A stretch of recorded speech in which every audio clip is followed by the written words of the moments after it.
بندہ مومن کی جو تعریف آئی ہے سورہ حجرات کی آیت نمبر 15 میں نے بارہا عرض کیا کہ یہ موسٹ کمپریہنسو ڈیفینیشن، نہایت جامع اور مانع تعریف ہے، مختصر ترین الفاظ۔ ویسے آپ کو معلوم ہے کہ قرآن حکیم میں ایمان کے جو عملی ثمرات ہیں ان کا تذکرہ بہت سے مواقع پر ہے، بہت سے مختلف اسلوبوں میں ہے، بہت سے سیاق اور سباق میں ہے، مختلف مباحث کے ضمن میں آیا ہے۔ تو ایمان در حقیقت جب دل میں راسخ ہو جائے تو پھر پورے وجود میں اس کے اثرات کا ظہور ہوتا ہے۔ اس لیے کہ جیسے کہ حضور صلی اللہ علیہ وسلم نے فرمایا الا فی الجسد مضغۃ، آگاہ ہو جاؤ کہ انسانی جسم میں ایک لوتھڑا ایسا ہے، اذا صلحت صلح الجسد کلہ، جب وہ درست ہو جاتا ہے تو پورا وجود، پورا جسم درست ہوتا ہے، وَإِذَا فَسَدَتْ فَسَدَ الْجَسَدُ كُلُّهُ، اور جب اس میں کوئی فساد ہو، اس میں کوئی کجی ہو، اس میں کوئی برائی ہو، اس میں کوئی غلط صورتحال ہو تو پھر پورے کے پورے وجود میں وہ فساد رونما ہوتا ہے۔ الا وہی القلب، آگاہ ہو جاؤ کہ وہ جو لوتھڑا ہے وہ دل ہے۔ اور ہم دیکھ چکے ہیں سورہ حجرات ہی میں 2 جگہ پر آیا کہ اس ایمان حقیقی کا محل اور مقام قلب، چنانچہ درمیان میں اس سورہ مبارکہ کی وہ آیت آئی تھی وَلَٰكِنَّ اللَّهَ حَبَّبَ إِلَيْكُمُ الْإِيمَانَ وَزَيَّنَهُ فِي قُلُوبِكُمْ، اے محمد کے ساتھیوں صلی اللہ علیہ وسلم ورضی اللہ تعالی عنہ اجمعین، اللہ نے تمہارے نزدیک ایمان کو بہت محبوب کر دیا ہے اور اسے تمہارے دلوں میں کھبا دیا ہے۔ تو ایمان حقیقی کا اصل مقام اور محل یہ قلب ہے۔ اسی طرح جو آیت نمبر 14 ہے، اس آیت مبارکہ جس پر ہم گفتگو کر رہے ہیں اس سے متصلاً قبل اس میں الفاظ آئے جن لوگوں کا دعوی ایمان جو ہے وہ قبول نہیں کیا گیا، لم تؤمنوا ولکن قولوا اسلمنا، اور دلیل میں بات کہی گئی وَلَمَّا يَدْخُلِ الْإِيمَانُ فِي قُلُوبِكُمْ، تاحال ایمان تمہارے دلوں میں داخل نہیں ہوا۔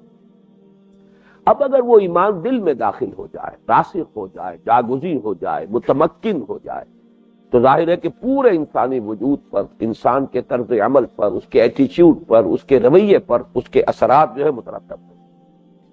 یہی بات ہے جو حضور صلی اللہ علیہ وسلم نے ایک بہت جامع قول میں فرمائی ہے، اور یہ حدیث بخاری میں بھی ہے، مسلم میں، ترمذی میں، ابو داؤد میں، نسائی میں۔ اس کے الفاظ یہ ہے کہ الایمان بضع و سبعون شعبۃ، حضرت ابو ہریرہ رضی اللہ تعالیٰ عنہ اس کے راوی ہیں، ایمان کے 70 سے کچھ اوپر شعبے ہیں۔ اور یہ عربی زبان کا محاورہ ہے، 70 کا لفظ آتا ہے تعداد کی کثرت کو ظاہر کرنے کے لیے، مراد 70 نہیں ہوتے بلکہ کثیر تعداد، ایمان کے بہت سے شعبے۔ الایمان بضع و سبعون شعبۃ افضلها قول لا الہ الا اللہ، اس میں سب سے بلند مقام، سب سے اہم مقام تو لا الہ الا اللہ ہے، توحید ہے، یقین، اس لیے کہ ایمان کا لب لباب ہی یہ ہے۔ آمنت باللہ کما ہوا باسمائہ وصفاتہ، ایمان مجملاً نام ہی ایمان باللہ کا ہے توحید کے ساتھ۔ لیکن فرمایا وَأَدْنَاهَا إِمَاطَةُ الْأَذَىٰ عَنِ الطَّرِيقِ، اسی ایمان کا سب سے ہلکا شعبہ، سب سے نیچا شعبہ یہ بھی ہے کہ کوئی شخص راہ چلتے ہوئے اگر راستے میں کسی تکلیف دہ چیز کو پڑے دیکھے تو اس کو ہٹا دے۔ اب یہ گویا کہ انسان کا ایک عمل ہے، بڑا سادہ سا عمل ہے، یوں سمجھیے کہ ہر شریف النفس کے اندر یہ کیفیت ہونی چاہیے۔ آپ جس راستے سے گزر رہے ہیں، اگر آپ دیکھ رہے ہیں کہ کوئی اینٹ پڑی ہے، میں تو بچ گیا ہوں، میں نے دیکھ لیا بر وقت، لیکن کوئی اور شخص ٹھوکر کھا سکتا ہے، اس اینٹ کو وہاں سے ہٹا دیا جائے تو یہ بھی ایمان کا ایک شعبہ ہے۔ معلوم ہوا کہ یہ ایمان پھر انسان کی پوری زندگی، اس کے پورے رویے، اس کے پورے کردار، اس کی پوری شخصیت پر اس کے اثرات مترتب ہوتے ہیں۔ ہمارے اس منتخب نصاب میں بھی ذرا اگر جائزہ لیجئے تو یہی جو تیسرا حصہ ہے جس کا آخری درس سورۃ الحجرات پر مشتمل ہے، اس کے ابتدائی دروس میں سورہ مومنون کی ابتدائی 11 آیات، سورہ معارج کی ہم مضمون آیات، اس میں بھی ایمان کے ثمرات کا بیان ہے، ایمان کے جو نتائج انسان کے عمل میں اور اس کے رویے میں ظاہر ہوتے ہیں ان کی مختلف اوصاف کا بیان۔ اسی طرح سورۃ الفرقان کے آخری رکوع میں عباد الرحمن الذین یمشون علی الارض ہونا، یہ سب کیا ہے؟ ایمان کے اثرات ہیں، ثمرات۔ خاص طور پہ میں توجہ دلاؤں گا کہ جو دوسرا حصہ ہے اس منتخب نصاب کا جو مباحث ایمانی پر مشتمل، اس میں 2 مقامات خاص طور پر میں نے نوٹ کرائے تھے کہ بندہ مومن کی شخصیت کی جو تصویر ہے اس کے 2 رخ، ان میں سے ایک رخ ہے جو سورۃ النور میں آ گیا ہے، دوسرا رخ وہ ہے کہ جو سورہ آل عمران والے درس میں آیا۔ سورۃ النور میں فی بیوت اذن اللہ ان ترفع ویذکر فیہا اسمہ یسبح لہ فیہا بالغدو والآصال رجال لا تلہیہم تجارۃ ولا بیع عن ذکر اللہ واقام الصلاۃ وایتاء الزکاۃ یخافون یوما تتقلب فیہ القلوب والابصار۔ نماز کے ساتھ، ذکر الہی کے ساتھ انسان کی کا انس اور معانست اور مناسبت طبعی، پھر یہ کہ کوئی شے بھی، کوئی کاروبار دنیاوی انسان کو اللہ کی یاد سے غافل نہ کر سکے، پھر یہ کیفیت کہ اس سب کے باوجود انسان جو ہے کانپتا رہے، ڈرتا رہے اس دن کے خیال سے جس دن اللہ کے حضور میں حاضری ہو۔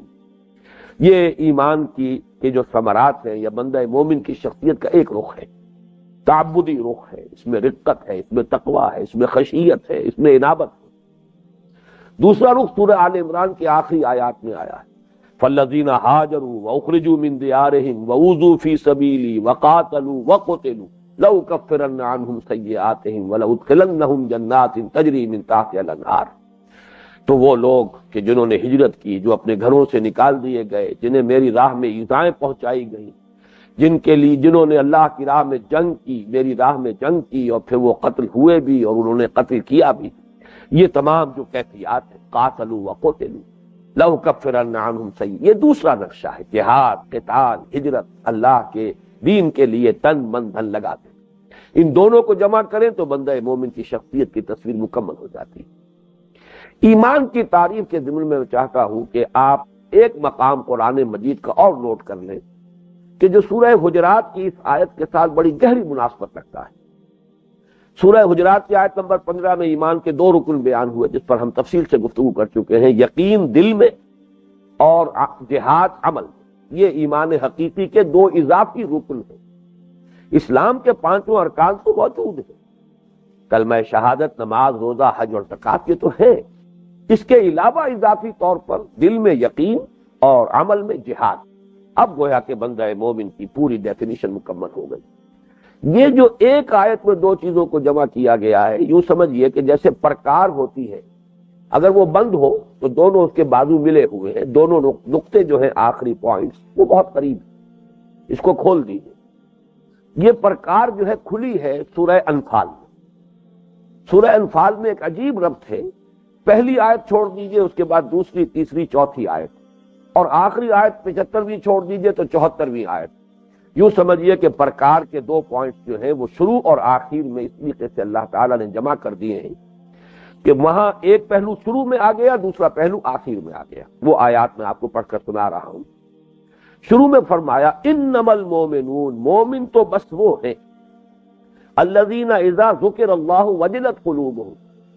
اب یہ ان کی کیفیت، قلبی کیفیت، ایمان جو قلب میں ہے اس سے جو رقت اور خشیت جو ان کے اندر پیدا ہوتی ہے، جب اللہ کا ذکر ہوتا ہے تو ان کے دل لرزنے لگتے ہیں، کانپنے لگتے ہیں۔ وَإِذَا تُلِيَتْ عَلَيْهِمْ آيَاتُهُ زَادَتْهُمْ ایمانا، اور جب انہیں اللہ کی آیات پڑھ کر سنائی جاتی ہے تو ان کے ایمان میں اضافہ ہوتا ہے۔ وَعَلَىٰ رَبِّهِمْ يَتَوَكَّلُونَ، اور وہ اپنے رب پر توکل کرتے ہیں۔ الَّذِينَ يُقِيمُونَ الصَّلَاةَ وَمِمَّا رَزَقْنَاهُمْ يُنْفِقُونَ، اور وہ لوگ کہ جو نماز قائم کرتے ہیں اور جو کچھ ہم نے انہیں دیا ہے اس میں سے ہماری رضا کے لیے، ہمارے دین کے لیے خرچ کرتے ہیں۔ اب یہاں نوٹ کیجئے الفاظ، اولئک ھم المؤمنون حقا، یہ وہ لوگ ہیں جو مومن ہیں، صحیح حقیقی مومن، یہ مومن ہے، ان کا مومن ہونا برحق ہے، ثابت ہے، مسلم ہے۔ لہم درجات عند ربہم ومغفرۃ ورزق کریم، ان کے لیے پھر درجے ہیں ان کے رب کے پاس، بلند مراتب ہیں، مراتب عالیہ ہیں، اور مغفرت ہے اور بہت ہی باعزت روزی ہے، رزق ہے۔ اب یہ تین آیات میں انما المومنون، یہ بھی گویا کہ ڈیفینیشن کا انداز ہے۔ مومن تو صرف وہ ہیں جن کی قلبی کیفیت یہ ہے، لیکن دوسرا پہلو جہاد والا وہ آیت نمبر 74 میں آیا، والذین آمنوا وہاجروا وجاہدوا فی سبیل اللہ، اور وہ لوگ جو ایمان لائے اور جنہوں نے ہجرت کی اور جنہوں نے جہاد کیا اللہ کی راہ میں، والذین آووا ونصروا، اور وہ لوگ مدینے کے اہل ایمان کہ جنہوں نے انہیں پناہ دی اور ان کی نصرت کی، اولئک ھم المؤمنون حقا۔ صرف یہ دو مقامات ہیں قرآن مجید کے کہ جہاں اولئک ھم المؤمنون حقا یہ الفاظ آئے، ایک وہ ابتدا میں آیت نمبر 4 کے اختتام پر اولئک هم المؤمنون حقا، اور ایک ہی آیت نمبر 74 میں اولئک هم المؤمنون حقا لهم مغفرۃ ورزق کریم، ان کے لیے مغفرت بھی ہے اور رزق کریم۔ معلوم ہوا کہ یہاں وہ پرکار کے دونوں بازو جو ہے کھول دیے گئے۔ ایک نقطہ جو ہے سورہ انفال کے آغاز میں آ گیا ہے، دوسرا نقطہ جو ہے وہ سورہ انفال کے اختتام پر آ گیا ہے، لیکن سورہ حجرات کی یہ آیت اس اعتبار سے مختصر ترین اور جامع ترین ہے۔ انما المؤمنون الذین آمنوا باللہ ورسولہ ثم لم یرتابوا وجاہدوا باموالہم وانفسہم فی سبیل اللہ۔ اب اگلی بحث پر ہم آ رہے ہیں کہ جو تشنہ رہ گئی تھی، یہ یقین والا ایمان کیسے حاصل ہو؟ الحمدللہ کہ قانونی ایمان تو ہمیں حاصل ہے، بغیر کسی محنت کے، بغیر کسی مشقت کے، بغیر کسی قربانی دیے ہمیں وہ ایمان حاصل ہو گیا، اس لیے کہ اللہ نے ہمیں مسلمانوں میں پیدا کر دیا، مسلمان والدین کے ہاں ولادت ہو گئی، لہذا وہ قانونی ایمان تو شروع سے ایک عقیدے کی حیثیت سے ہمیں حاصل ہے۔ کلمہ شہادت کا جو بھی اقرار ہے وہ ہم سب کرتے ہیں، لیکن معلوم ہوا کہ وہ تو صرف اسلام کا جز ہے، اس کی بنیاد پر تو دنیا میں ہمیں مسلمان مان لیا جائے گا۔ حقیقی مومن جس کی کہ یہ ڈیفینیشن ہے، جس کے یہ اوصاف ہے، جس کے یہ لوازم ہے، وہ بننے کی صورت کیا ہو، یہ گویا کہ میرے اور آپ کے لیے، ہر مسلمان کے لیے ایک بڑا عملی مسئلہ ہے۔ اس پر تفصیلی گفتگو تو میں کر چکا ہوں پچھلے سال کے محاضرات قرآنی کے ضمن میں، اس وقت اجمالاً صرف تذکرہ کر۔ ایمان کے حصول کا ایک بہت ہی آسان راستہ اہل ایمان کی صحبت ہے۔ کونوا مع الصادقین، اہل ایمان کے ساتھ رہو، سچوں کے ساتھ رہو۔ تو جیسے کہ آپ کو معلوم ہے قانون طبعی ہے، اگر آپ بھٹی کے سامنے بیٹھے ہوں گے آگ کی بھٹی کی حرارت آپ کو پہنچ جائے گی، اگر آپ کہیں برف کی سل کے قریب بیٹھے ہوں گے تو وہاں سے ٹھنڈ کچھ نہ کچھ آپ کو بھی پہنچ جائے گی۔ صاحب ایمان کا قرب آپ کو حاصل ہوگا، کچھ نہ کچھ ایمان حاصل ہو جائے۔ اور دوسرا ذریعہ ایمان کا کیا ہے؟ عمل، جیسے کہ سورہ حجرات میں بھی آیا ہے وَلَا بَلِ اللَّهُ يَمُنُّ عَلَيْكُمْ أَنْ هَدَاكُمْ لِلْإِيمَانِ إِن كُنتُمْ صَادِقِينَ۔ ایک مسلمان کی حیثیت سے جب ایک انسان وہ اعمال صالحہ سر انجام دیتا ہے، نماز پڑھتا ہے، روزہ رکھتا ہے، قرآن پڑھتا ہے، اس سے بھی خود بخود ایک ایمان پیدا ہو۔ ایک بات تو پہلے سے طے ہے کہ ایمان حقیقی کے نتیجے میں عمل صالح ہو جائے گا، لازمی نتیجہ ہے، لیکن اس کا دوسرا رخ بھی درست ہے، عمل کے ذریعے سے بھی ایک عقد پڑتا ہے انسان کے قلب پر اور اس سے بھی یقین کی کیفیت پیدا ہوتی ہے۔ لیکن ان دونوں ذرائع سے جو ایمان حاصل ہوتا ہے، میں تفصیل سے بحث کر چکا ہوں پچھلے سال کے محاضرات میں، وہ ایک غیر شعوری ایمان ہوتا ہے۔ اس ایمان کا انسان کے ذہن اور فکر سے تعلق نہیں ہوتا۔ ایمان ہے، وہ یقین کی کیفیت پیدا ہو جاتی ہے، لیکن سوچ کے ساتھ، اس کے فکر کے ساتھ، اس کے نظریات کے ساتھ، اس کے شعور کے ساتھ اس کا کوئی ربط اور تعلق نہیں ہوتا۔ یہ اگر شعوری ایمان حاصل کرنا ہے تو اس کا صرف ایک منبع اور سرچشمہ ہے، اس کا صرف ایک ذریعہ ہے، ایک ہی دکان ہے جہاں سے یہ جن سے گرا مایا مل سکتی ہے، اور وہ قرآن حکیم۔ بڑے ہی سادہ الفاظ میں مولانا ظفر علی خان یہ کہہ گئے، اور بڑا پیارا شعر کہہ گئے، وہ جنس نہیں ایمان جسے لے آئیں دکانیں فلسفہ سے، ڈھونڈے سے ملتی ہے بس۔ بہرحال دوسرا مجھے یاد نہیں آ رہا۔ عاقل کو یہ قرآن کے سپاروں میں ملتی ہے، ڈھونڈے سے ملے گی عاقل کو یہ قرآن کے سپاروں میں، انسان محنت کرے، مشقت کرے، لیکن یہ کہ تدبر کے ساتھ غور و فکر کرے، اس کو کہ پھر علامہ اقبال نے بہت خوبصورتی سے اپنے خطبہ اول میں جو ریکنسٹرکشن کا ہے اس میں بیان کیا ہے کہ یقین پیدا ہوتا تجربے سے، لیکن تجربہ صرف ظاہری نہیں ہوتا، ہمارے حواس ظاہری ہیں، ہم سنتے ہیں، دیکھتے ہیں، چکھتے ہیں، سونگھتے ہیں، کسی چیز کو چھو کر دیکھتے ہیں تو ہمیں کچھ علم حاصل ہوتا ہے، تجربہ ہے۔ لیکن ایک تجربہ باطنی، قلب انسانی کا بھی ایک ادراک اور شعور ہے، جسے ہم کہتے ہیں عام زبان میں کہ وجدانی طور پر مجھے ایسا محسوس ہوتا ہے، چاہے میرے پاس کوئی دلیل نہیں ہے، کوئی اس کے لیے میرے پاس استشہاد نہیں ہے، شواہد نہیں، تو جب کوئی شخص قرآن کو پڑھے سمجھ کر اور پھر وہ محسوس کرے کہ میرا دل بھی یہی کہتا ہے، دیکھنا تقدیر کی لذت کے جو اس نے کہا، میں نے یہ جانا کہ گویا یہی میرے دل میں تھا، یہ کیفیت جو ہے یہ باطنی تجربہ ہے، جس سے کہ انسان کو واقعہ یہ ہے کہ پھر یقین حاصل ہوتا ہے، اور جب وہ قرآن کو پڑھ رہا ہوتا ہے تو اب یہ یقین جو حاصل ہوتا ہے یہ شعور والا یقین، اس لیے کہ قرآن نے انسان کے عقل سے بھی اپیل کی ہے، قرآن نے کائنات سے آفاق سے بھی شواہد پیش کیے ہیں، قرآن مجید نے اپنے اندر جھانکنے کی دعوت بھی دی ہے، قرآن نے غلط نظریات کا ابطال بھی کیا ہے، قرآن مجید نے ایمانی حقائق کے لیے دلائل بھی دی۔ اس اعتبار سے جب قرآن مجید میں جو علامہ اقبال کہتے ہیں کہ قرآن میں ہو غوطہ زن ہے مرد مسلمان، اس قرآن مجید کے اندر جب انسان غوطہ زنی کرتا ہے تو جو ایمان اسے اب میسر آئے گا وہ ایمان غیر شعوری نہیں ہوگا، شعوری ایمان۔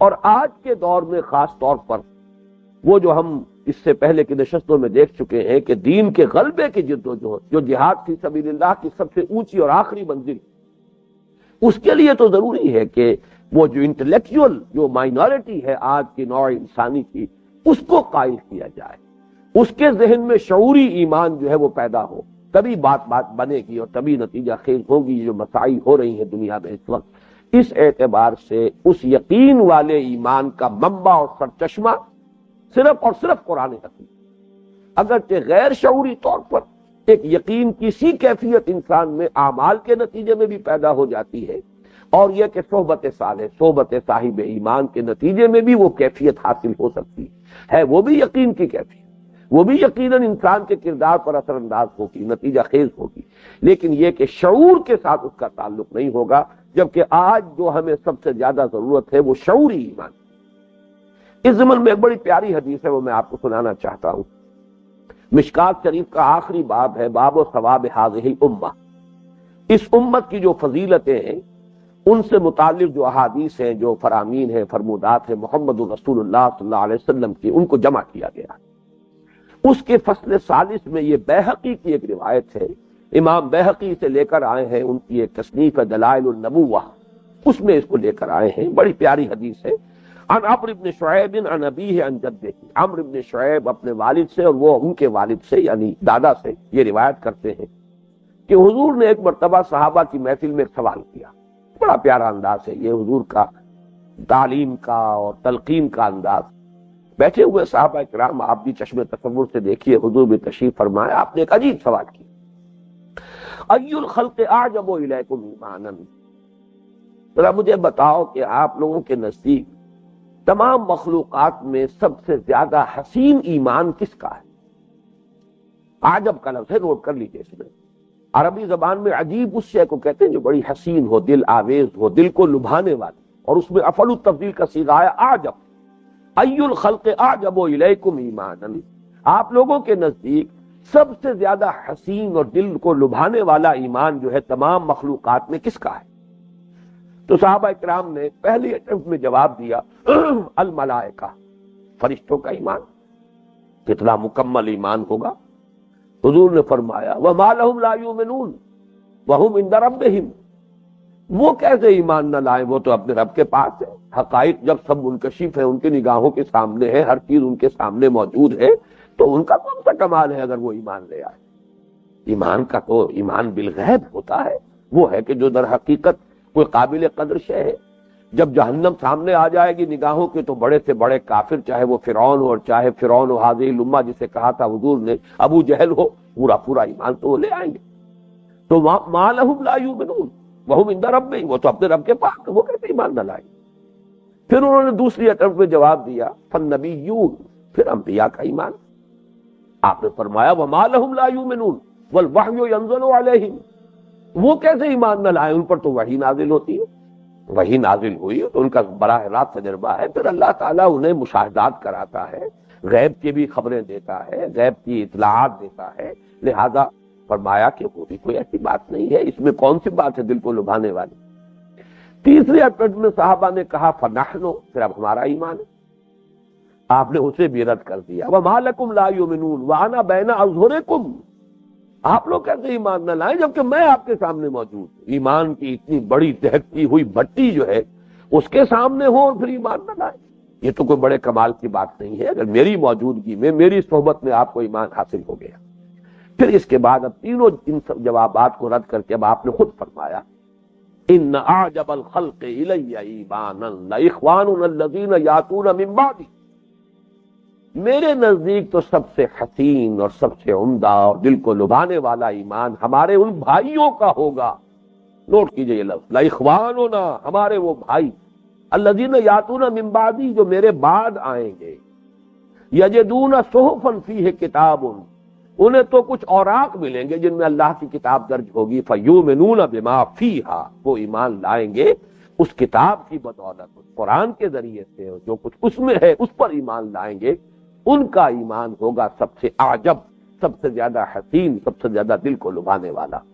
یہ میں نے آپ کو حدیث سے یہ سنائی ہے کہ یہ نہ سمجھیے کہ وہ ایمان جو ہے وہ ہمیں حاصل نہیں ہو سکتا، ابھی یہ بلند مقامات کھلے ہوئے ہیں، محنت شرط ہے، کوشش ہے، قرآن مجید موجود ہے، یہ بہت بڑی دہکتی ہوئی بھٹی ہے ایمان کی۔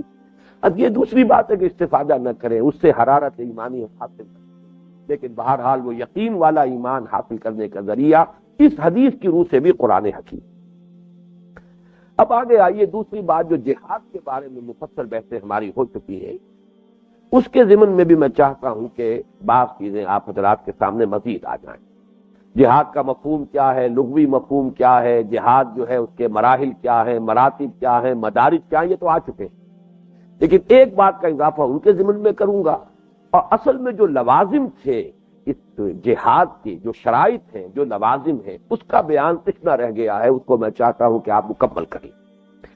پہلی بات تو یہ نوٹ کیجئے کہ کل کی ہماری گفتگو کا جو حاصل ہے لب لباب، وہ یہ ہے کہ ایمان اور جہاد لازم و ملزوم، ان دونوں کا رشتہ ایسا ہے کہ لا ینفک، یہ رشتہ توڑا نہیں جاتا۔ ایمان ہوگا تو جہاد لازماً ہوگا، ایمان نہیں ہے تو جہاد نہیں ہوگا، اور جہاد ہے تو ایمان ہے، اور جہاد نہیں ہے تو ایمان نہیں۔ یہ بالکل دونوں طرف سے، دائیں سے بائیں اور بائیں سے دائیں، یہ دونوں اعتبارات سے یہ پروپوزیشن، یہ تھیورم جو ہے 100% کریکٹ ہے کہ یہ دونوں لازم و ملزوم، ان کے مابین جس کو ہم کہتے ہیں محاورے میں چولی دامن کا ساتھ، انما المؤمنون الذین آمنوا باللہ ورسولہ ثم لم یرتابوا وجاہدوا باموالہم وانفسہم فی سبیل اللہ۔ اس میں ایک اور حدیث کا بعد میں بھی حوالہ آئے گا، لیکن اس وقت بھی ذرا نوٹ کر لیجئے، اس حدیث مبارک کی روح سے حضور صلی اللہ علیہ وسلم نے فرمایا کہ یہ جہاد جو ہے یہ نہ سمجھنا کہ کبھی ختم ہو جائے گا، الجہاد ماضٍ منذ بعثنی اللہ الی ان یقاتل آخر هذه الامة الدجال۔ حضرت انس رضی اللہ تعالیٰ عنہ سے یہ مروی ہے کہ حضور نے فرمایا، اور یہ سنن ابی داؤد کی روایت ہے، جہاد جاری رہے گا جب سے مجھے اللہ نے مبعوث کیا ہے، اس وقت سے لے کر اس وقت تک جبکہ میری امت کا آخری حصہ دجال سے جنگ کرے گا، اس وقت تک جہاد جاری رہے گا، جہاد کا سلسلہ منقطع نہیں ہوگا۔ یہ دو باتیں میں نے اس اعتبار سے نوٹ کرائی ہیں کہ ایک تو ہے جہاد کی عمومیت اور وسعت، کہ ایمان کے ساتھ جہاد لازم و ملزوم ہے، ایک ہے اس کا دوام اور تسلسل، کسی مرحلے پر آ کر بھی جہاد ساقط نہیں ہو جائے گا، جہاد ختم نہیں ہو جائے گا، معاذ اللہ ثم معاذ اللہ، جیسے کہ غلام احمد قادیانی نے علیہ ما علیہ قتال کو منسوخ کر دین کے لیے حرام ہے اب دوستوں قتال، صاف صاف اب یہ حرام ہو چکا ہے، شریعت جو ہے اب وہ اس اعتبار سے اس میں ترمیم ہو گئی ہے کہ اب قتال نہیں، جبکہ حضور فرما رہے ہیں الجہاد ماضٍ منذ بعثنی اللہ الی ان یقاتل آخر هذه الامة الدجال، یہ جہاد جاری رہے گا جس دن سے اللہ نے مجھے مبعوث کیا ہے، جس وقت سے میری بعثت ہوئی ہے، اس وقت سے لے کر جب کہ میری اس امت کا آخری حصہ دجال سے جنگ کرے گا، اور یہاں لفظ قتال آ گیا، جہاد نہیں، الی ان یقاتل آخر هذه الامة الدجال، جو آخری جنگیں ہوگی آخری زمانے میں، جب دجال سے، المسیح الدجال سے مسلمانوں کا مقابلہ ہوگا، جنگیں ہوگی، اس وقت تک یہ سلسلہ جو ہے جہاد اور قتال کا جاری رہے گا۔ اس میں ایک بات جس کا اضافہ میں کرنا چاہتا ہوں وہ یہ ہے کہ جہاد کس شے سے ہوتا ہے، کس چیز سے ہوتا ہے، ذرائع کیا ہے جہاد کے، آلے کون سے ہیں جس کے ذریعے سے جہاد کیا جاتا ہے، ہتھیار کون سا ہے جس کے ذریعے سے جہاد کیا جائے گا۔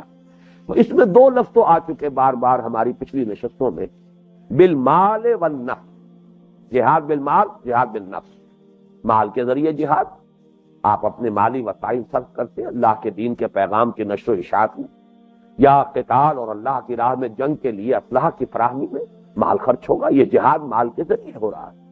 اور ایک ہے بالنفس، آپ اپنا وقت خرچ کر رہے ہیں دین کو سیکھنے کے لیے تاکہ آپ اسے سکھا سکیں، قرآن مجید پڑھ رہے ہیں تاکہ آپ اس کے علم کو عام کر سکیں، یا یہ کہ اور آپ اللہ کی راہ میں نکلے ہیں اپنی جان ہتھیلی پر رکھ کر، اپنی توانائی، اپنی قوتیں، اپنی شجاعت جو ہے اس کو صرف کر رہے ہیں اللہ کے دین کے لیے، تو جہاد بالمال، جہاد بالنفس. لیکن اس پر جو اضافہ کرنا چاہ رہا ہوں میں وہ نوٹ کیجئے. ایک حدیث میں 3 جہادوں کا ذکر ہے. جہاد بالید، جہاد باللسان، جہاد بالقلب. یہ بھی بڑی اہم روایت ہے، مسلم شریف کی روایت ہے، صحیحین میں موجود ہے یہ، یعنی صحیح مسلم میں. اور حضرت عبداللہ ابن مسعود رضی اللہ تعالیٰ عنہ سے کہی، حضور نے فرمایا ما بعث اللہ من نبی فی امتہ من قبلی الا کان لہ حواریون واصحاب یقتدون بامرہ ویأخذون بسنتہ.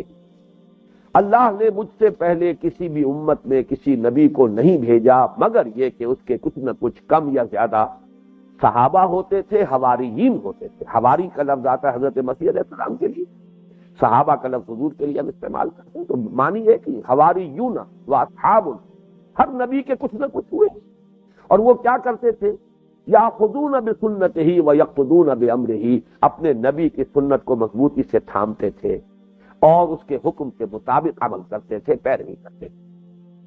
ثم انہا تخلف من بعدہم خلوف، پھر ہمیشہ ایسا ہوتا رہا ہے کہ کچھ عرصے کے بعد ایسے ناخلف لوگ اس امت میں پیدا ہو جاتے تھے. ہر نبی کی امت میں زوال آیا ہے، کچھ عرصے کے بعد جو ہے لوگوں کے اخلاق میں، ایمان میں، یقین میں، کردار میں زوال آیا.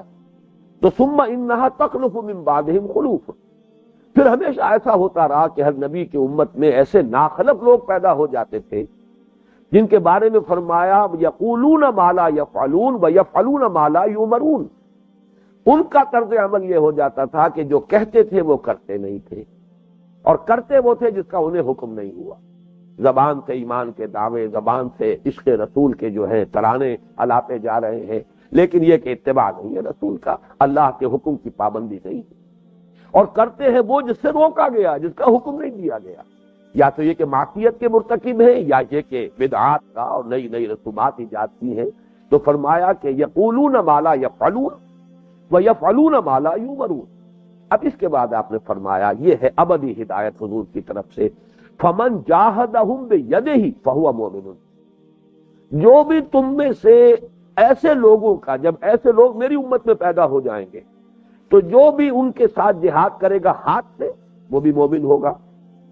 ومن جاہدہم بلسانہ فہو مومن، اور جو ان کے ساتھ جہاد کرے گا اپنی زبان سے وہ بھی مومن ہوگا.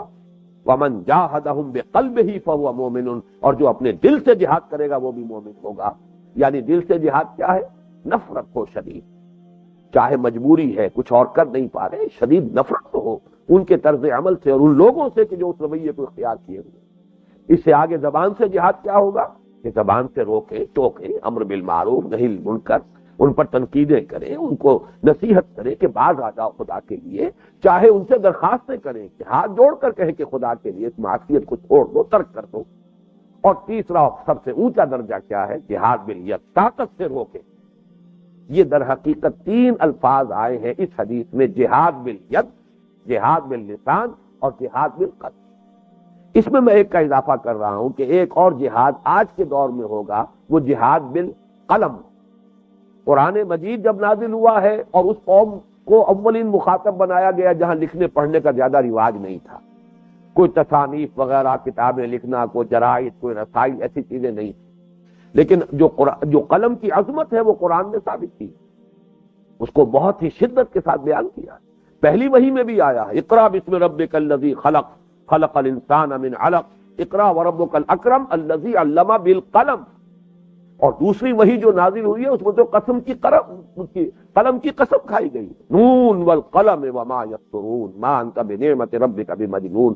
گویا کہ آج کی اصطلاح میں ہم کہہ سکتے ہیں ایک جہاد ہے قلم کے ذریعے سے، ایک جہاد ہے زبان کے ذریعے سے، ایک جہاد ہے ہاتھ کے ذریعے سے، ایک جہاد ہے قلب کے ذریعے سے. لیکن یہ کہ ان تمام کو اگر آپ جمع کریں گے تو اصل میں جہاد 2 ہیں، ایک جہاد ہے بالقرآن اور ایک جہاد ہے بالسیف. سیف ظاہر بات ہے طاقت کے مظہر، جو بھی جنگ ہے، قتال ہے، جہاد بالسیف. اور ایک جہاد بالقرآن، اس لیے کہ یہ جہاد بالقرآن جو ہے یہ سورۃ الفرقان میں اس آیت مبارکہ کا حوالہ پہلے آ چکا ہے کہ فلا تطع الکافرین وجاہدہم بہ جہادا کبیرا. تو اے نبی صلی اللہ علیہ وسلم تو آپ ان کافروں کی بات نہ مانیے اور جہاد کرتے رہیے ان سے، بڑا جہاد، سخت جہاد، شدید جہاد لیکن جہاد کس چیز کے ذریعے؟ قرآن کے ذریعے۔ جاہدہم بہی، اس قرآن کے ذریعے سے جہاد کیجیے، جو کہ مکی دور میں جہاد ہوتا رہا، جہاد بالقرآن۔ تلوار ابھی نہیں اٹھائی گئی، بلکہ وہاں تو اس کی بھی اجازت نہیں تھی کہ تم پر کوئی تشدد کیا جائے تو کوئی تم انتقام لو یا کوئی بدلہ لو یا کوئی جوابی کارروائی کرو، بلکہ یہ کہ سارا کام جو ہو رہا تھا وہ جہاد بالقرآن کے ذریعے۔ اب میں چاہتا ہوں کہ ان دونوں جہادوں کے بارے میں بھی کچھ مزید عرض کروں۔ دیکھیے یہ جو ہمارے سامنے، ذرا اس کو آن کر لو، جو کل ہم نے یہ اس فگر کو سامنے رکھا تھا، ڈائیگرام کو، تو جہاد کے 3 لیول ہمارے سامنے آئے۔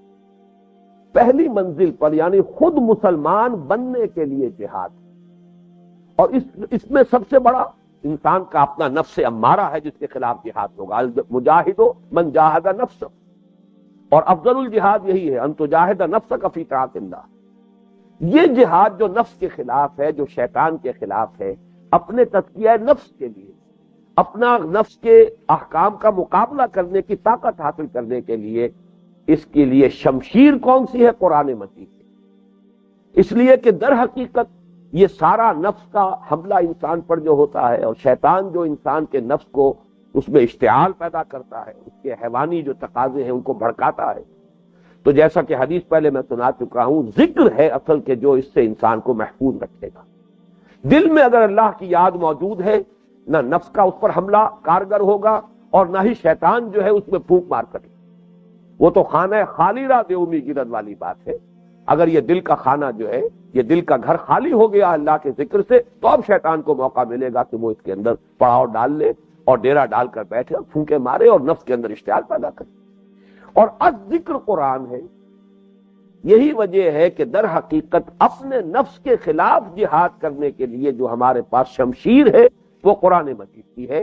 اس مرحلے پر جو جہاد ہوگا وہ قرآن کے ذریعے ہوگا، اور اس کو بڑی ہی خوبصورت انداز میں علامہ اقبال نے اس کو پیش کیا ہے۔ 2 حدیثوں کو 2 اشعار میں سمو دیا ہے۔ واقعہ یہ ہے کہ یہ تو بہت ہی نادر جو مثالیں ہیں کہ جو علامہ اقبال کے مثال جو کلام میں ہیں۔ قرآن مجید کا تو بہت سا استشہاد ہے، لفظاً بھی ہے، لیکن یہ کہ احادیث کے مضامین کو جس طریقے سے سمو دیا ہے۔ 2 حدیثیں، ایک حدیث یہ کہ حضور نے فرمایا ہر انسان کے ساتھ ایک شیطان ہوتا ہے۔ صحابہ نے میں سے کسی نے پوچھ لیا ہمت کر کے، کیا آپ کے ساتھ شیطان ہے؟ فرمایا ہاں ہے، لیکن میں نے اسے مسلمان کر دیا۔ گویا کہ اس حدیث سے ہمارے سامنے کیا بات آئی؟ اپنے شیطان کو آپ مسلمان کر سکتے ہیں۔ مسلم کون ہوتا ہے؟ تابع، آپ اپنا تابع بنا سکتے ہیں۔ دوسری حدیث وہ کہ ان الشیطان یجری من الانسان مجری الدم، شیطان تو انسان کے وجود میں خون کی طرح سرایت کر جاتا ہے۔ اب دیکھیے ان دونوں کا مضمون لائے علامہ اقبال، کشتن ابلیس کار مشکل است، شیطان کو مار دینا، ابلیس کو قتل کر دینا آسان کام نہیں، بہت مشکل کام۔ کیوں مشکل ہے؟ زاں کہ وہ گم اندر اعماق دلت، اس لیے کہ وہ تو انسان کے قلب کی گہرائیوں میں ڈیرا لگا دیتا ہے۔ اب کیسے قتل کریں گے جب حدیث کے الفاظ ہے کہ مجرد دم، خون کی طرح گردش کرتا ہے، تو کس طریقے سے اسے ختم کریں گے؟ وہ تو آپ کے وجود کے ایک ایک خلیے میں سرایت کر رہا ہے۔ لہذا اس کے لیے تو کوئی ایسا تریاق چاہیے کہ جو اسی کی طریقے سے پورے وجود میں سرایت کر سکے، اور وہ تریاق قرآن ہے جو انسان کے وجود میں سرایت کر جاتا ہے۔ فرمایا خوشتر باشر مسلمان اشکنی، بہتر یہ ہے کہ اس اپنے شیطان کو مسلمان بنا لو۔ وہی جو حضور نے فرمایا کہ میرے ساتھ بھی شیطان ہے، لیکن میں نے اسے مسلمان کر لیا ہے، میں نے اسے اپنا تابع فرمان بنا لیا۔ تم بھی اپنے شیطان کو تابع فرمان بنا سکتے ہو، لیکن کس طرح؟ شمشیر کون سی ہوگی؟ خوشترا باشد مسلمانش کنی، کشتہ شمشیر قرآنش کنی، قرآن کی شمشیر سے اسے ختم۔ قرآن وہ شے ہے چوبہ جہاں در رفت جہاں دیگر شود، جہاں تو دیگر شد جہاں دیگر شود۔ جب یہ کسی کے اندر سرایت کر جاتا ہے انسان کے، تو اس کے اندر تبدیلی آ جاتی ہے، انقلاب برپا ہو جاتا ہے۔ اور ظاہر بات ہے کہ یہ اندر کی تبدیلی ہوتی ہے انسان کی، کہ جو پھر خارج کی تبدیلی ہو، یہاں تک کہ عالمی سطح پر تبدیلی کا پیش خیمہ بنتی ہے۔ تو معلوم ہوا کہ پہلی سطح پر جو ہمارے پاس جہاد کا آلہ ہے وہ قرآن مجید۔ دوسری سطح جو جہاد فی سبیل اللہ اصطلاحاً جو ہے اس کی پہلی سطح، پہلی منزل ہے، لیکن اس فگر کے اعتبار سے دوسری منزل وہ کیا ہے؟ دعوت، تبلیغ، تذکیر، نصیحت اور اتمام حجت، شہادت علی الناس۔ ظاہر ہے اس کا تو ذریعہ ہے ہی قرآن، جاہدہم بہ جہادا کبیرا۔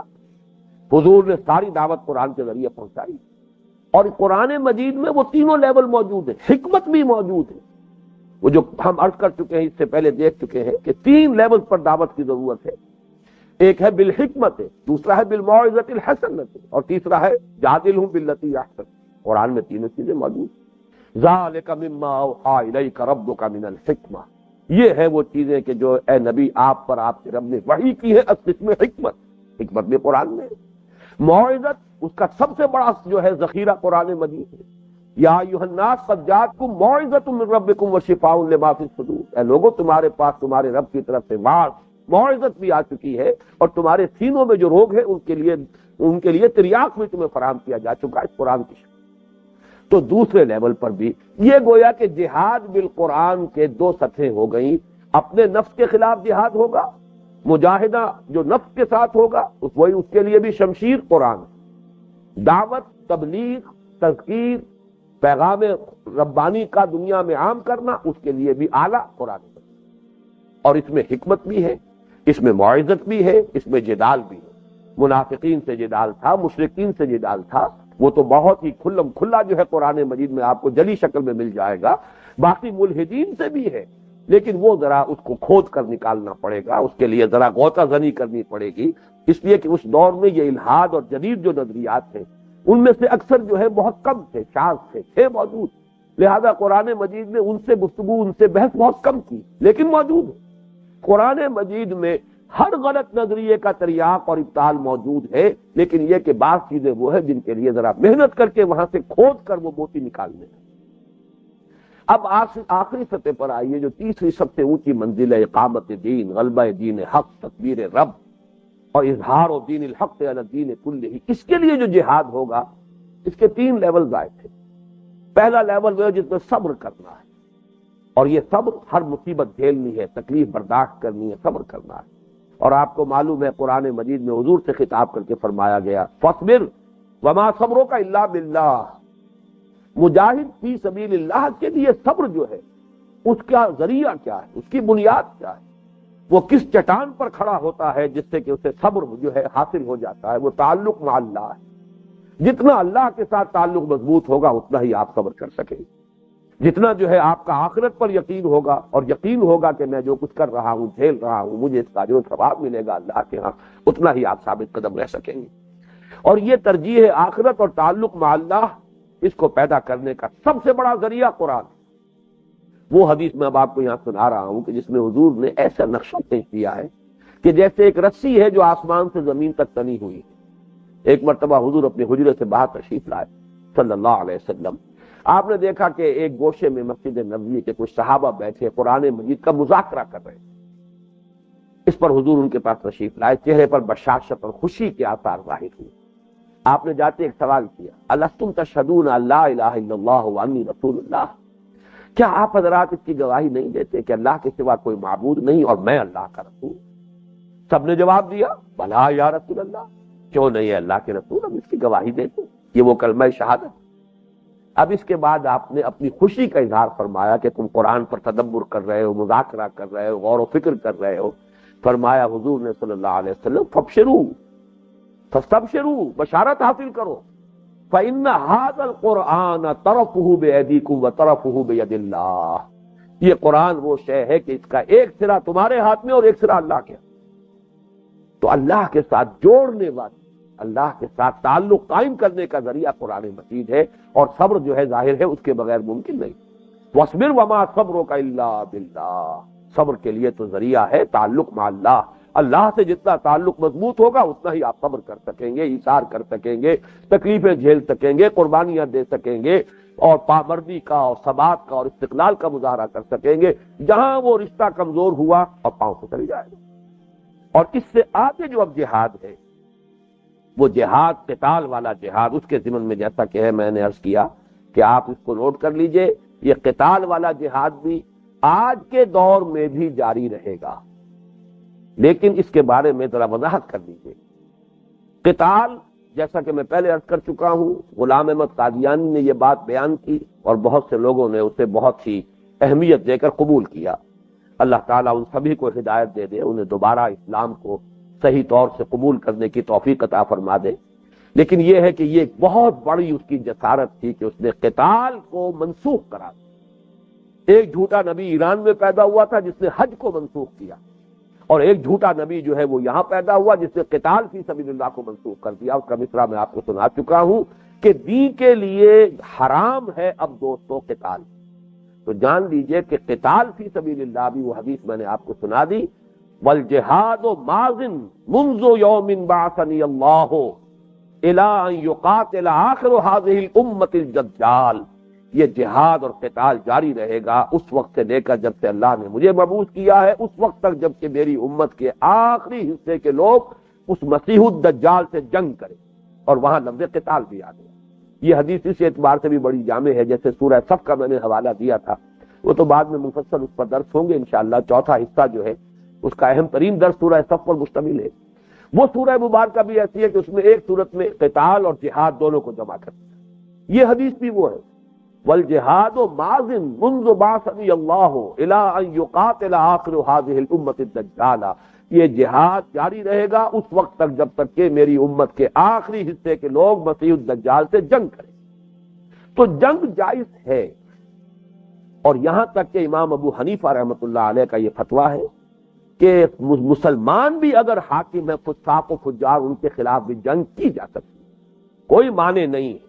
اگر دین کے غلبے کے لیے، دین کی بالادستی کے لیے، منکرات کے استحصال کے لیے نام کے جو مسلمان ہیں فساق و فجار، اگر وہ حاکم ہے، اگر وہ واعظ سے، نصیحت سے، زبانی جہاد جو ہے ان پر اگر اثر انداز نہیں ہو رہا تو قتال بھی ہو سکتا ہے، جنگ بھی کی جا سکتی ہے، خوریزی کی جا سکتی ہے۔ یہ امام اعظم امام ابو حنیفہ کا رحمت اللہ علیہ ان کا یہ فتویٰ ہے۔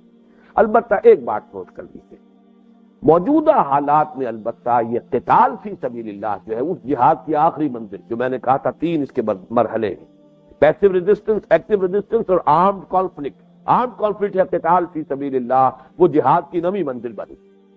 تو اس کے لیے جو حالات تبدیل ہو چکے ہیں دو اعتبارات سے، اس کا متبادل ایک ہے کہ جو آج دنیا کے سامنے آ چکا ہے۔ کس درجے میں؟ ایک تو یہ کہ منفی پہلو کیا سامنے آئے ہیں۔ آج کا معاملہ ایک تو یہ کہ مسلمان کے خلاف آپ کو تلوار اٹھانی پڑے گی قتال فی سبیل اللہ کے لیے۔ تمام مسلمان ممالک میں، حکومتوں میں وہ لوگ بیٹھے ہوئے ہیں کہ جو در حقیقت خود اپنے وجود سے سب سے بڑی رکاوٹ ہے اسلام کے راستے۔ کہیں بھی اگر وہ تحریک اقامت دین اس مرحلے پہ آئی تو ہو سکتا ہے کہ انہی کے خلاف قتال کرنا پڑے، لیکن طاقت کا بڑا فرق ہے۔ ایک تو یہ کہ وہ مسلمان ہیں، لہذا احتیاط کی بہت ضرورت ہے۔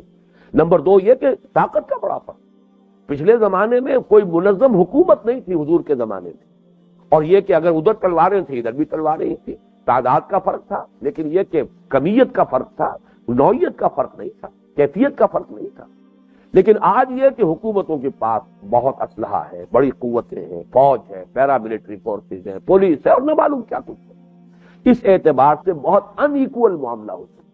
تو دو پہلو تو یہ منفی ہوئے قتال کے راستے میں رکاوٹ ڈالنے والے، ایک یہ کہ آج سب سے پہلے مسلمان سامنے ہے، کلمہ گو سامنے، اور نمبر دو اگرچہ فتویٰ ہے امام ابو حنیفہ کا کہ کلمہ گو چاہے ہو، مسلمان ہو، لیکن فاسق و فاجر اگر وہ اسلام کے راستے میں رکاوٹ بنتا ہے تو اس کا خون بہایا جا سکتا، جنگ کی جا سکتی۔ تاہم یہ کہ اتنا معاملہ آسان نہیں ہے جتنا کہ کھلم کھلا کفار کے خلاف جنگ کا معاملہ ہوگا، یہاں بہرحال کچھ نہ کچھ سوچنا پڑے۔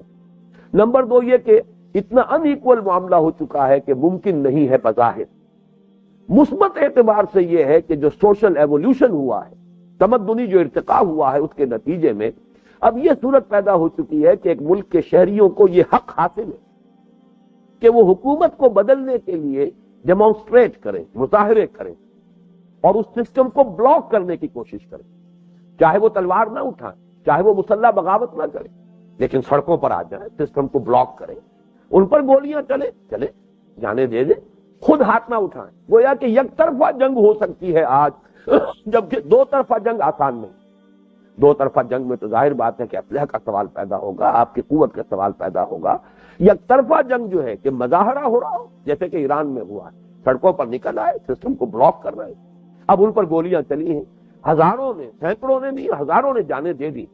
نتیجہ یہ ہے کہ بادشاہ کو بھاگنا پڑا، اس لیے کہ ظاہر بات ہے کہ اسی ملک کی فوج ہے، اسے بھی نظر آتا ہے کہ یہ ہمارے ہی اپنے بھائی بند ہیں، ہمارے ہی بھانجے بھتیجے، ہمارے ہی عزیز ہوں گے کہ جو اس موب کے اندر ہے کہ جس نے کہ سڑک کو بلاک کیا ہے یا کہیں گھیراؤ کیا ہے، کہیں بلاکیج کیا ہے۔ لہٰذا کتنوں کو ماریں گے؟ آخر آکوپیشن آرمیز تو نہیں ہے، یہ نیشنل آرمیز ہے. جیسے بھٹو صاحب کو جواب دے دیا تھا پاکستان کی فوج نے کہ آپ معاملہ کیجئے، مصالحت کیجئے. وہ سمجھتے تھے میری کرسی بہت مضبوط ہے، لیکن ثابت ہو گیا. اور یہاں تو کوئی سینکڑوں ہزاروں میں ابھی جانے نہیں دی تھی لوگوں نے، شاید 20 ہی کی تعداد ہوگی، اس سے زائد تو نہیں ہوگی. لیکن یہ کہ فوج کو بہرحال ہاتھ روکنا پڑا، اور وہاں یہ ہے کہ ہزاروں کی تعداد میں لوگوں نے جانے دی. تو یہ ہے متبادل، یہ متبادل ہے. یک طرفہ جنگ کا عنوان میں اسے دے رہا ہوں. دیکھیں دو طرفہ جنگ، تلوار سے تلوار کا مقابلہ، دونوں طرف سے اسلحہ کا استعمال. ایک یہ کہ نہتے لوگ، پرامن لوگ کوئی توڑ پھوڑ نہ کریں، بس یہ ہے کہ وہ گھیراؤ کریں، بلاک کریں، پکٹنگ کریں، یہ کام کریں. نتیجہ یہی نکلے گا کہ ان پر گولیوں کی بوچھار ہوگی، انہیں جیلوں میں بھرا جائے گا، لیکن وہاں ثابت قدم رہیں، جمے رہیں، قدم پیچھے نہ ہٹیں، بلکہ یہ کہ اپنی جان دے دیں. شہادت ہے مطلوب و مقصود مومن، نہ مال غنیمت نہ رشوت کشائی.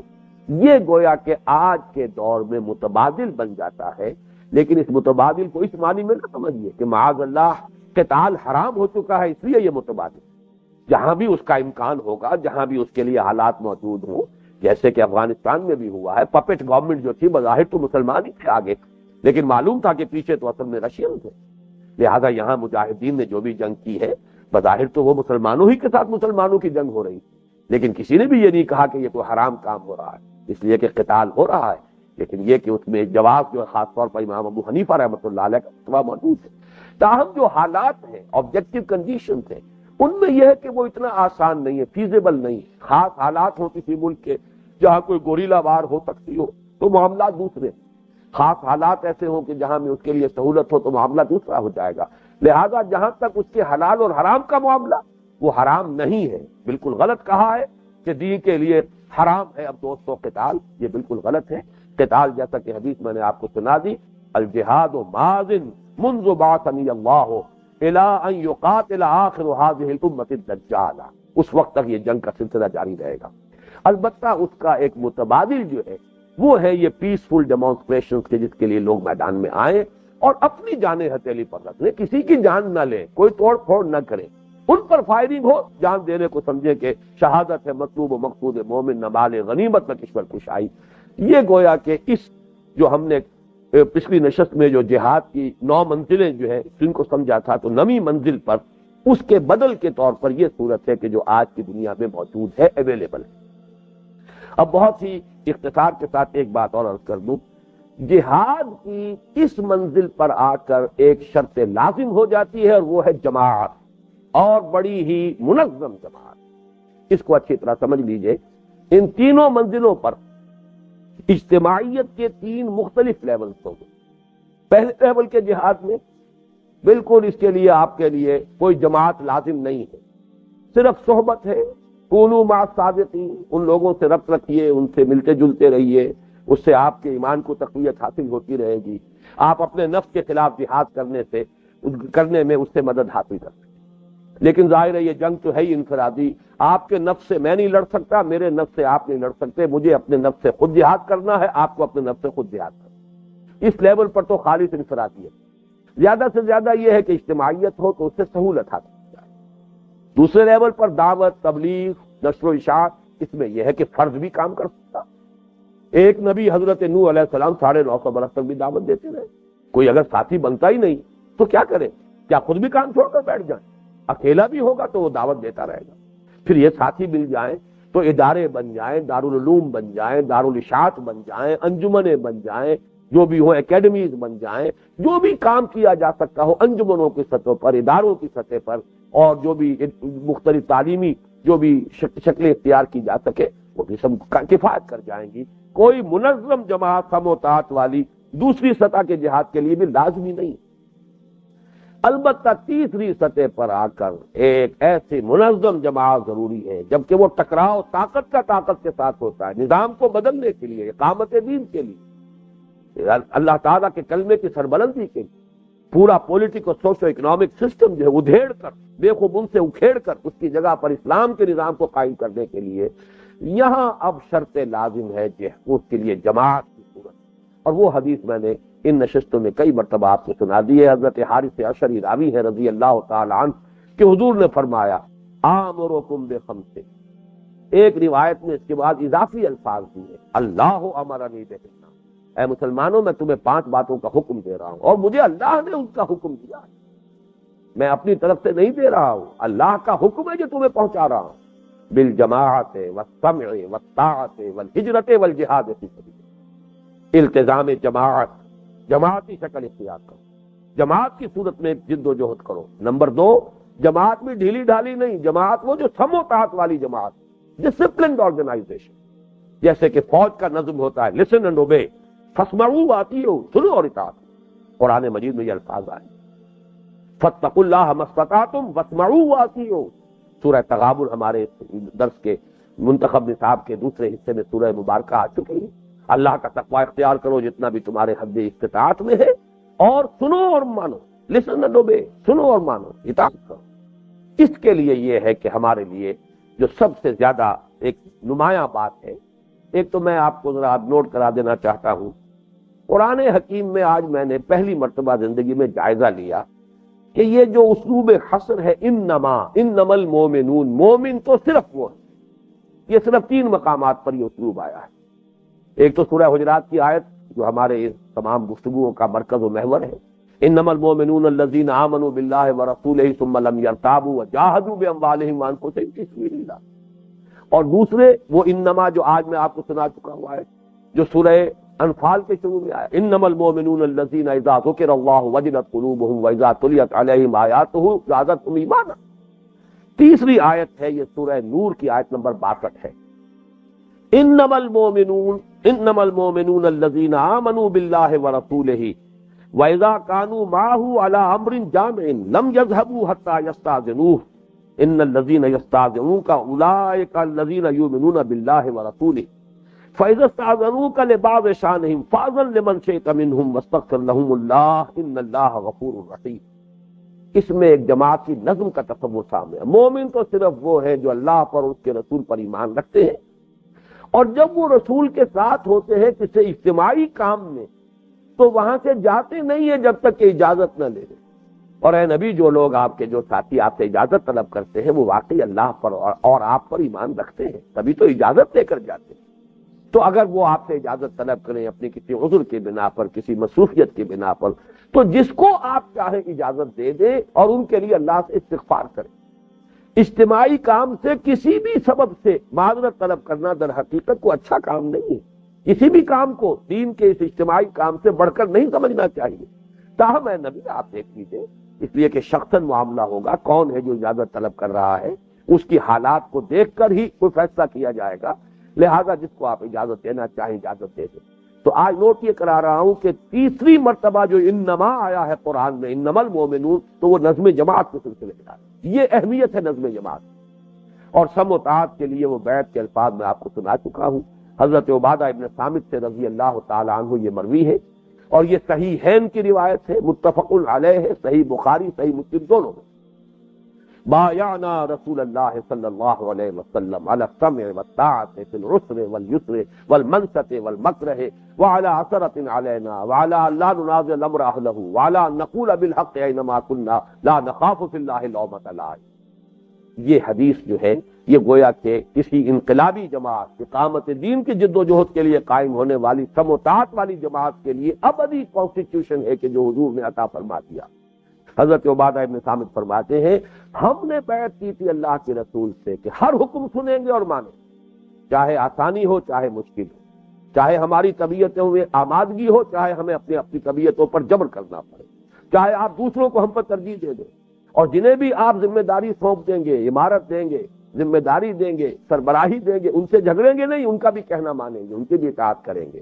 ہاں جو بھی حق بات ہوگی وہ ضرور کہیں گے، جہاں کہیں بھی ہمیں رائے دینی ہوگی حق بات جو ہے پیش کریں۔